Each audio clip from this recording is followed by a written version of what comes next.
बिस्मिल्लाहिर्रहमानिर्रहीम अस्सलाम वालेकुम रहमतुल्लाहि व बरकातुहू। हमारा सेकंड लास्ट चैप्टर शुरू हो रहा है जो कि डाटा और राजदारी का मामला यानी डाटा और प्राइवेसी के बारे में। न्यू सिलेबस फुल सिलेबस है, board exam 2024 2025 and so on. कई साल तक अब यही हमारी वीडियोज़ इंशाल्लाह चलती रहेंगी। चैप्टर के अंदर चलते हैं। इसमें जनाब 3-4 चीज़ें हैं। पहले तो इसमें पढ़ेंगे कि डाटा क्या होता है, डाटा की कितनी इकसाम है, राजदारी क्या चीज़ होती है, कितने तरीक़ों से जनाब आप डाटा को महफूज कर सकते हैं, पासवर्ड है, एनक्रिप्शन है, साइफर मेथड्स हैं। उसके बाद शैतान क्या कुछ करते हैं, यानी हैकर जो हैं वो साइबर क्राइम क्या क्या आता है, फ़िशिंग हो गई, और उसके बाद डास आ गया, denial of service attack. मुंदरजा Zail में से क्या सॉफ्ट पायरेसी की इकसाम है। सॉफ्ट लिफ्टिंग जो है वो पायरेसी नहीं होती।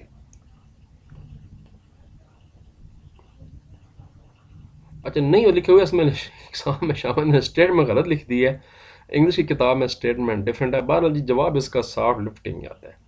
मुंदरजा झैल में से कौन सा साइबर क्राइम नहीं है। डिक्रिप्शन जो है वो साइबर क्राइम नहीं है, बल्कि वो तो डाटा को दोबारा वापस पढ़ने का नाम है। मुंदरजा झैल में से कौन सा अमल फ़िशिंग ईमेल की खूबी नहीं है। IT याद दहानी, ये फ़िशिंग ईमेल में ये कुछ नहीं होता।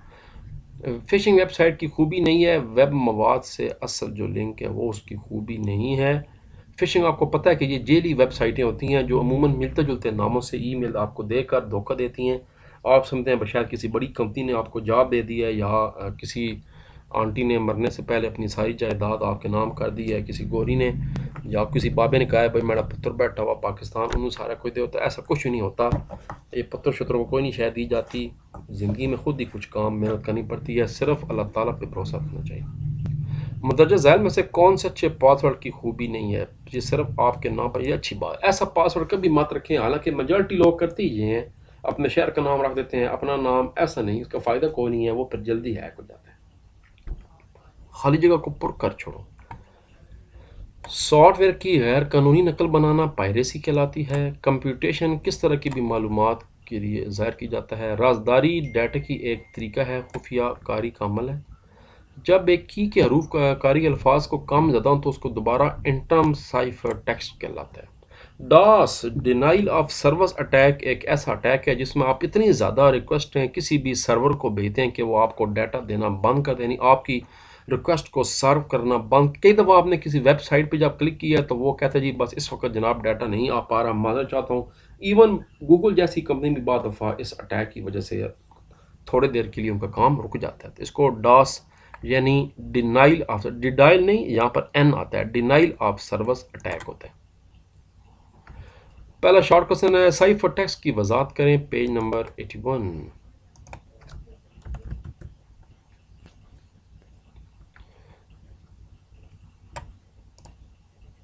साइफर टेक्स्ट कोडिंग का मतलब डाटा को ना पढ़े जा सकने वाली शक्ल में तब्दील करना है, जिसे साइफर टेक्स्ट कहते हैं।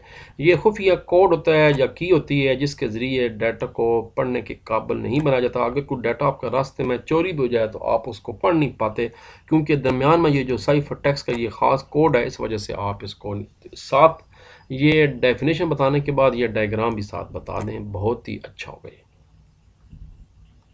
तो डाटा को कन्वर्ट कर देना ऐसी शक्ल में कि समझ ना आ सके, उसको एनक्रिप्शन कहते हैं। बाद में उस की मदद से दोबारा डाटा को सीधा किया जाता है, उसको डीक्रिप्शन कहते हैं। और वो जो की है उसको साइफर टेक्स्ट कहते हैं, जिस हरफ को जिससे उल्टा हो रहा है काम।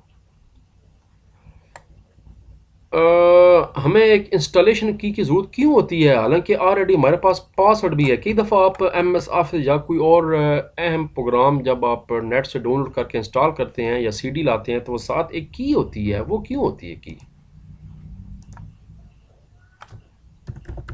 ये जनाब अमूमन 16 डिजिट या 24 डिजिट्स की होती है। इस तरह की शक्ल में ये आपके सामने आ गई है। जवाब इसका नोट कर लें।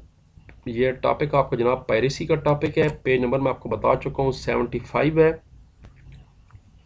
कुछ। अच्छा, ये ऊपर इसको टिक कर लें। ये जनाब शॉर्ट क्वेश्चन आ सकता है कि ओपन सोर्स सॉफ्टवेयर क्या होते हैं। अच्छा जी, कुछ सॉफ्टवेयर कंपनियां सॉफ्टवेयर को खुफिया मतन के साथ फ़रोख्त करती हैं, जिसे इसके सॉफ्टवेयर की कहते हैं।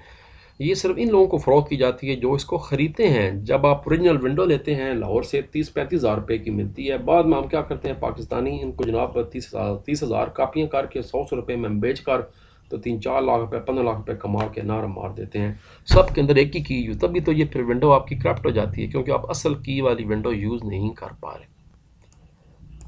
कुछ लोग गैर कानूनी ज़रा इस्तेमाल करके इसको तोड़ते, जिसको क्रैक करना भी कहते हैं। की क्रैक भी जाती है, क्रैक आप जगह जगह नेट पे मिल जाते हैं। वो गेट इन टू पीसी एक वेबसाइट है, वहाँ पर सॉफ्टवेयर क्रैक हुए हुए पड़े हुए हैं। हर शय मुमकिन है जी इस दुनिया में। Everything is possible in the world right now. DoS attack की वजाहत करें। डिनाइल ऑफ सर्विस अटैक आखिरी टॉपिक है बिल्कुल इस चैप्टर का। कंप्यूटिंग में एक मशीन या नेटवर्क को बेकार करने के लिए डॉस अटैक किया जाता है, जो साइबर अटैक की एक किस्म है। इसका मतलब यह है कि आपकी सर्विस काम करना छोड़ गई है। ये इस तरह कि कोई रोबोट थोड़े से वक्त में बहुत सारी दरख्वास्तें भेज रहा हो, जिसके नतीजे में ये सर्विस दूसरे सार्फिन के लिए बहुत सुस्त हो जाती है या फिर काम करना बंद कर। अमूमन रोबोट्स को, यानी जिनको बॉट्स कहते हैं, उनको यूज़ किया जाता है इस तरह के अटैक कराने के लिए। इससे ज़्यादा नुकसान तो नहीं हो पाता, लेकिन ज़ाहिर बात है जो सर्विस है रुक जाती है। कई दफ़ा बड़े अहम काम में ऑनलाइन काम होते हैं लाइव, वो रुक जाते हैं, तो ये इशू बन जाता है। कैप्चा क्या होता है, इसकी क्या जरूरत होती है? Captcha page number 89। What is captcha?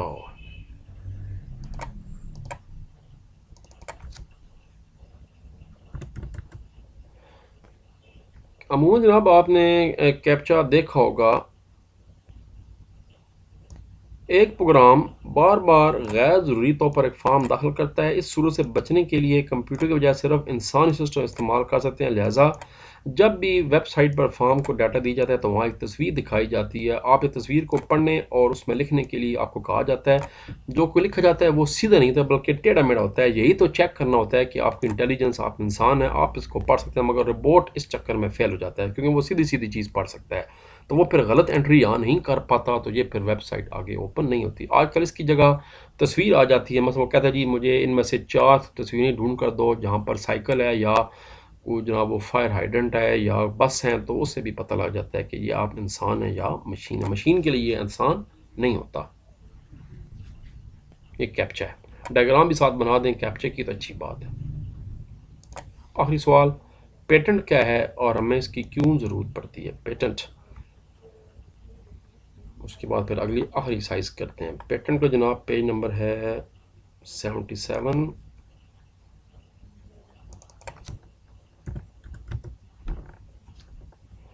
Patent किसी भी आइडिया की हिफाजत का एक तरीका है। अगर आप किसी फील्ड में तहकीक कर रहे हैं और आपके पास कोई आइडिया है तो आपको चाहिए कि आइडिया का पेटेंट हासिल करें।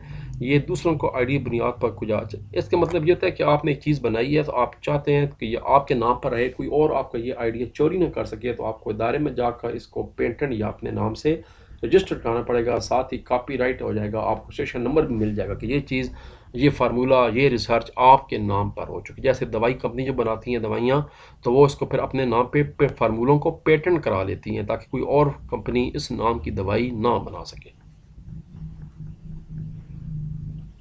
अब जनाब रह गया हमारा चैप्टर नंबर 5, जो कि वेब डिज़ाइनिंग HTML के बारे में। इसमें भी कुछ खप वाले सवाल हैं जो कि अपने पास से करने हैं, एक्सरसाइज में नहीं दिए हुए।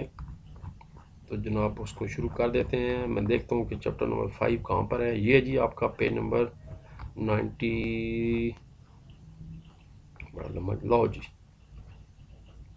और मेरे सामने जनाब मौजूद है चैप्टर नंबर 5। मगर इसके लिए हमेशा की तरह पहले टुन